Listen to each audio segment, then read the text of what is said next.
दफा 370 जम्मू कश्मीर का माजी था और हमें पीछे नहीं जाना चाहिए। डॉक्टर शाह फैसल की जानिब से एक बड़ा बयान, जहां अदालत आलिया में 11 जुलाई को एक बड़ी समाअत होने जा रही है। दफा 370 के हवाले से वही डॉक्टर शाह फैसल की जानिब से एक ट्वीट के जरिए बड़ा बयान सामने उन्होंने बताया है कि दफा 370 जम्मू कश्मीर का माजी था और हमें पीछे नहीं जाना चाहिए।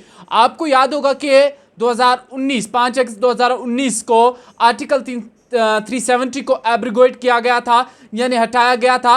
उसके बाद कई अरसे तक डॉक्टर शाह फैसल को भी नज़रबंद रखा गया था, लेकिन एक ट्वीट में उन्होंने बताया है कि दफा 370 जम्मू कश्मीर का माजी था और हमें पीछे नहीं जाना चाहिए। उन्होंने ये भी बताया है कि आर्टिकल 370 मेरे जैसे बहुत सारे कश्मीरियों का माजी है और किसी भी सूरत में हमें पीछे नहीं जाना चाहिए और हमें आगे बढ़ना चाहिए। उन्होंने अपने ट्वीट में यह भी साफ तौर पर वाजिया बता दिया है कि जालिम और गंगा अजीम बहरी हिंद में आर्टिकल 370 जम हो गया है। आपको यह भी बता दें कि 11 जुलाई को 5 रुकनी जस्टिस यानी जजों की सरबराही में अदालत आलिया में दफा 370 के हवाले से एक सुनवाई होगी और इस सुनवाई के पहले ही डॉक्टर शाह फैसल की जानिब से ट्वीट के जरिए यह बयान सामने आया है।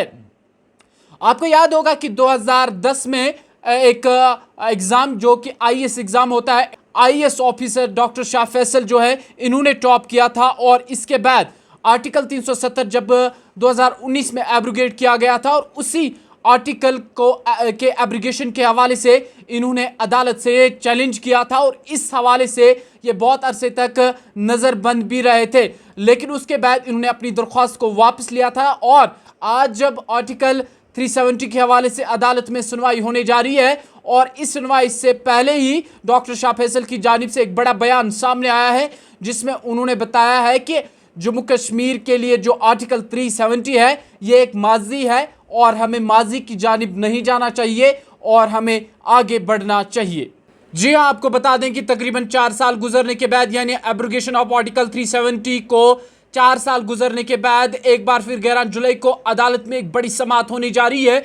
आर्टिकल 370 के हवाले से एक बड़ी सुनवाई होने जा रही है और इससे पहले ही डॉक्टर शाह फैसल की जानिब से एक बयान सामने आया जिसमें उन्होंने बताया कि आर्टिकल 370 कश्मीर के लिए माजी था और माजी की तरफ नहीं जाना चाहिए। और बड़ा बयान इसमें यह है कि जहां आर्टिकल 370 को चैलेंज करने के हवाले से डॉक्टर शाह फैसल कई अरसे तक नज़रबंद भी रहे थे, लेकिन उन्हीं की जानिब से एक बयान सामने आया है। आपको बता दें कि 5 रुकनी जजेस की सरबराही में 11 जुलाई को अदालत में सुनवाई होने जा रही है और इस सुनवाई के हवाले से क्या कुछ रिजल्ट्स सामने निकल के आते हैं वो कबल अज़ वक्त होगा, लेकिन इससे पहले ही डॉक्टर शाह फैसल की जानिब से ये बयान सामने आया है। आपको याद होगा कि 2019 में इन्होंने एक सियासी पार्टी का भी इफ्तिताह किया था, जम्मू कश्मीर पीपल्स मूवमेंट का, और उसके बाद इन्होंने उस पार्टी को भी छोड़ दिया था और कई अरसे तक आर्टिकल 370 को चैलेंज करने के बाद भी ये नज़र बंद रहे थे,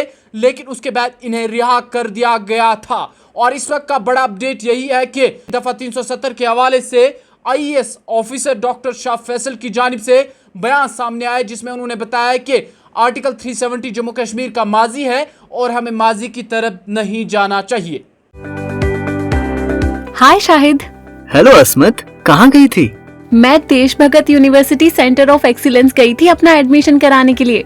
ये देश भगत यूनिवर्सिटी सेंटर ऑफ एक्सीलेंस क्या है? अरे शाहिद, क्या आप नहीं जानते? देश भगत यूनिवर्सिटी ने न्यू एजुकेशन पॉलिसी यानी NEP 2020 की एक AIEDP गाइडलाइंस के तहत सभी कश्मीरी स्टूडेंट्स के लिए पैरामेडिकल के 3 कोर्सेज जिसमें BMLT, BOTT, BRIT की एडमिशन होती है। लेकिन ये AIDP गाइडलाइंस क्या है अस्मत? सिंपल है शाहिद, आप गूगल पर apprenticeship, internship, embedded degree programme 2020 NEP guidelines को लिखकर सर्च करेंगे तो AIEDP के बारे में सारी जानकारी वहाँ से मिल जाएगी। अच्छा, तो मैं भी आज देश भगत यूनिवर्सिटी सेंटर ऑफ एक्सीलेंस जाकर अपना एडमिशन कराता हूँ। शुक्रिया अस्मत, आपने मेरी एडमिशन की टेंशन दूर कर दी।